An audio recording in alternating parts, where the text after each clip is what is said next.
Hello everyone! Good afternoon. Hapon tayo mag-film ngayon kasi hindi ako nakapag-film.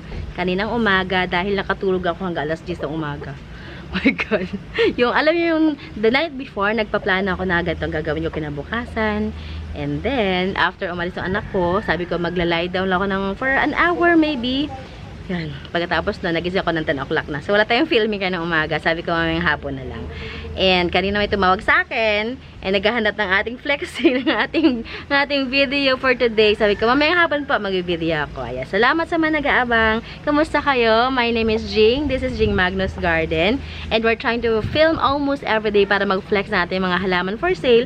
At the same time, paminsan-minsan din, nagbibigay din ng mga tips when it comes to gardening. And basic gardening, yun naman din ay based sa aking own experience. So, mag-flex na tayo ngayon kasi medyo magandang panahon, hindi na masyadong mainit. It's already past 3 in the afternoon. So, ayan, nakachempotan na magandang panahon. Maghapon halos uminit, umaraw.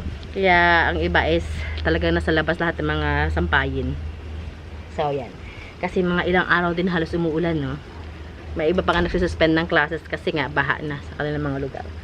So, okay. Sana may magustuhan kayo sa mga flex natin today. Ito ay pinrepair ko kagabi kasi nga kahapon is I'm planning to film nga ng mas maaga sana. So, tuloy natin ngayon. Now, missing naman yung aking mga markers. Subukan nga natin kung pwedeng gamitin itong luma natin dito na masking tape. Pwede ka pa ba? Kumusta kayo? Kumusta inyong weekend? Kami, may kwento ko lang. Kami, ay pangit na. Pangit na yung tape. Tandaan nyo na yung mga presyo ha. Tapos pag alam mo naman ninyo, sabihan nyo ako. Sabihin nyo na rin sa message nyo, i-include nyo na sa message nyo yung prices. Kasi nga wala tayong marker.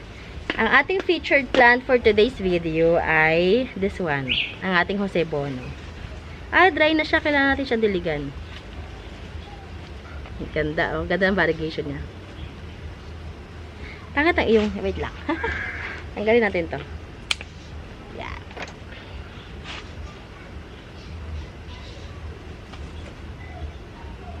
Ang ganda ng bar niya, oh. Nag-half moon siya. Ano ba ibang term doon? Basta half moon siya. Yan. Ito, selling this one for only 430. 430 siya. Magandang var. Premium var. Ito yung old leaf niya. Ito yung bagong dahon niya. 430. Gosh, wala akong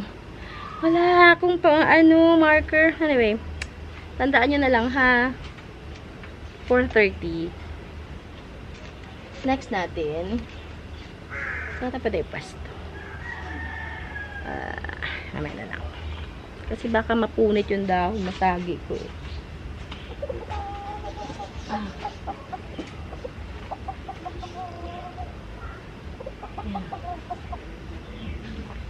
Next natin ay itong ating, wala pang kumukuha nito. Actually, I have 2 pots here na available. Pwede na itong i-release.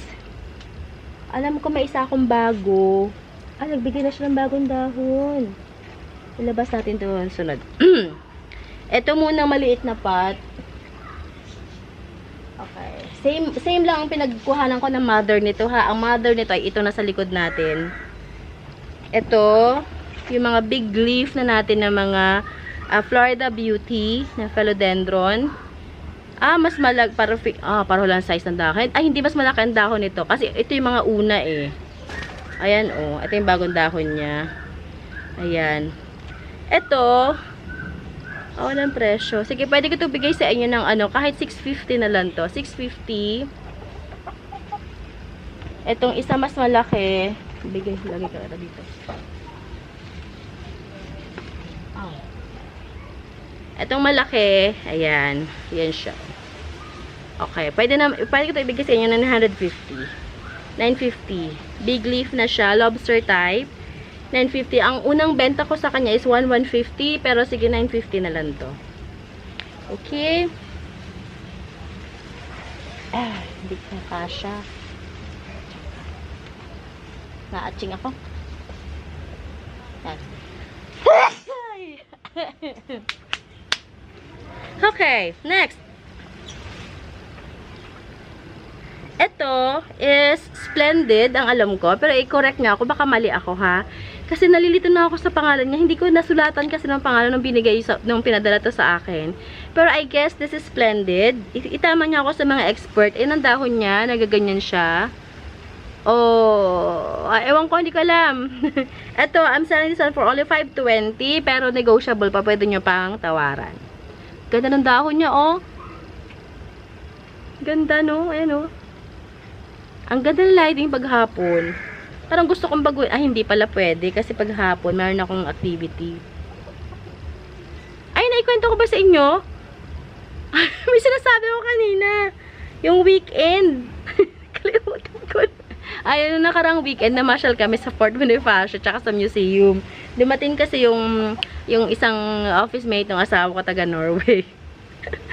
Ano ba sinabi ko? Ba't ko nakalimutan ituloy yung kwento ko? Sinasabi ko sign of aging Ay, nagpunta kami doon.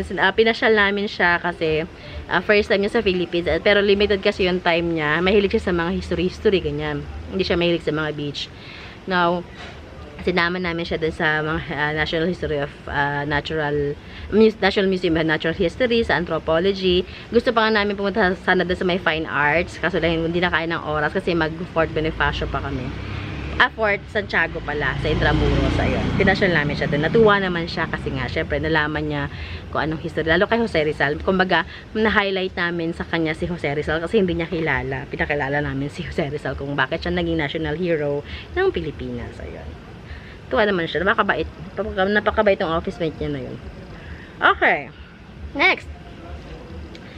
Parang sabi ko parang may kulang sa kwento ko. Hindi ko pala ituloy. Okay. Enjoy. Photos natin. Enjoy. Ganyan. Tanggalin natin tulungan daw. Hindi siya nakakaganda. Yung may mga damage. Ayan. Ito pa. Ayan. Enjoy photos. Ayan. This one is for only 120 lang. Ayan siya. 120 enjoy photos. Alam ko, meron akong 3 pots na ganito. Pero hindi ko alam kung para-para silang ganito kalash. Next natin, itong ating strawberry. Yung local strawberry, ha? Hindi yung variegated. Yan. Strawberry natin, ayan. This is for only 200 pesos. Yan, 200 lang yan, strawberry. Ito yung strawberry na kinuha sa Pilipinas as per doon sa mga supplier na kilala ko. Tapos dinala sa Thailand, binread nila doon, minix nila doon, parang may ginawa sila something o kung ano man yun. Pagbalik sa Pilipinas, strawberry shake na siya. Mahal na siya. Next natin, yun ang teorya ng strawberry shake. Next natin ay, may manok akong katabi. Tumitilaok na siya. Black Billy. Ayan. Yan, black billy natin sa mga wala pang black billy. Ayan. This is for only 420 pesos. Pwede na siyang i-top cut. Ayan, oh. Ayan. Tumitilaok na siya. Next, ang magandang milk confetti. Ang ganda ng milk confetti, oh. Ang milk confetti na this is for only 200 lang. 200. Okay, robusta natin na Syngonium robusta. Ayan, ganyang kalash. This is for only 120 lang. 120 ganyang kalash. Robusta Syngonium. Pag ito na maganda sikat. Pag maganda sikat ang araw niya, yan, gumaganda yung variegations niya. I have glad hands. Ilang piraso na lang glad hands ko. Ayan, glad hands natin. This is for only 275 pesos. Ayan, glad hands. 275 pesos. Okay. Kasama tayong manok. Next natin. Reverted na Florida Beauty. Ayan. This is for only 200 pesos. Reverted. Hindi ko na alam kung feeling ko magmi-mint na lang siya. Ayan. Magmi-mint na. Hindi na siya mag-variegate. Uy! Ingay mo. Ingay mo. Next natin ating avocado aglonema. Mother ito. Mother type. Ayan. This is for only 285 pesos. Nagsasagutan sila nung kapitbahay na manok. Kaya pala. Ayan, avocado natin. Pero ang iba may ibang tawag dito. Ang ganda, oh. Ayan. Mother ito. We have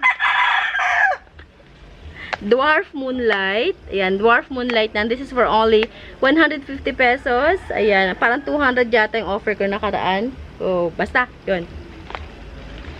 And we have, teka nga, itali kita kasi parang delikado ka. Kata lang, kuhanan ko ito ng stick. Ito ay na-reserve na kasi hindi ako binabalikan yan, tagal. Ang tagal bago bumalik ni Ma'am. Ay, offer ko na lang sa inyo. Kailangan ko ng tali. I need straw. Where is our straw? Ayun. Itali natin tong si Monstera natin. Yay. This is Monstera Deliciosa. Wait lang. Tali natin na parang hindi. Talaga tumapat ka pa sa akin, no? Ha? Okay. Monstera Deliciosa. Nag-unfurling na yung bago niyang dahon. Ayan na siya. May fenestration na.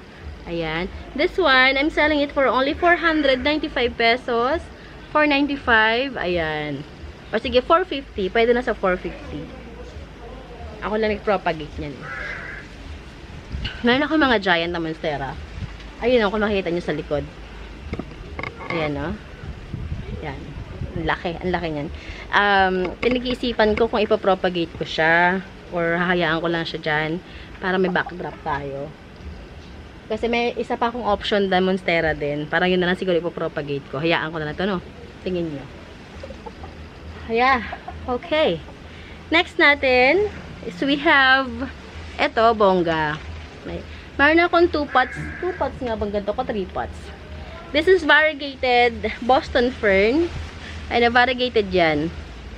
Ayan o. Variegated Boston Fern. Ayan siya.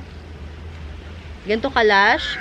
May mga babies na siya, oh. Nagkaroon na siya ng babies. Pwede na ito ipag-iwahiwalay. Pag hindi ito nabili, ipag-iwahiwalay ko na lang to. 1, 2, 3, 4, 5. 5 babies na siya. Ayan. Variegated Boston Fern. Ayan. This one I'm selling for only 350.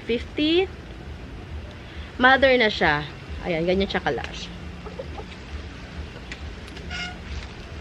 Tsaka lang. Ayan. And last pot natin ay itong ating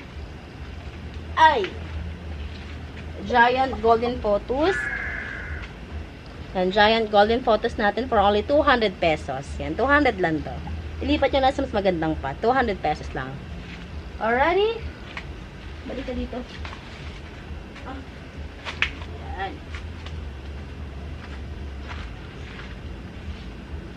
Okay, so that's it. Our plans for today. Sana naman nagustuhan kayo. And if you do, nasa description box natin ang ating Facebook page link. Teka lang. I-PM nyo ako. I-messenger nyo pala ako. And nandiyan din ang ating Instagram account, phone number, andyan din. Kontakin nyo lang ako, ha? We are located in San Francisco, Binyan, Laguna. We deliver by Lalamove. And if you have any questions, just call me, PM me, text me. Yan. Ano pa ba ating reminders? Yun lang. You are very much welcome na mag-ipon order. And if you think na pwede nang i-deliver, kasi ang Lalamove or box, yung box, small box, pwedeng kumasya hanggang 10. Pag mga 10 pots na mga small. Basta sabi ko, kapag small pots pala, kasya ang 10 pots sa isang box. Kapag medium size na pots, siguro kasya yung mga 5, ganyan. 5, 6, depende. Pag mga large naman, 2 to 3. Okay? So, yun lamang. Ingat everyone. Have a good afternoon. Kita-kits bukas. Sana makapag-film tayo bukas na mas maaga. Alright, bye! Thank you so much for watching. Pa-subscribe ako sa mga bagong dating, ha? Bye everyone. Ingat. God bless you all.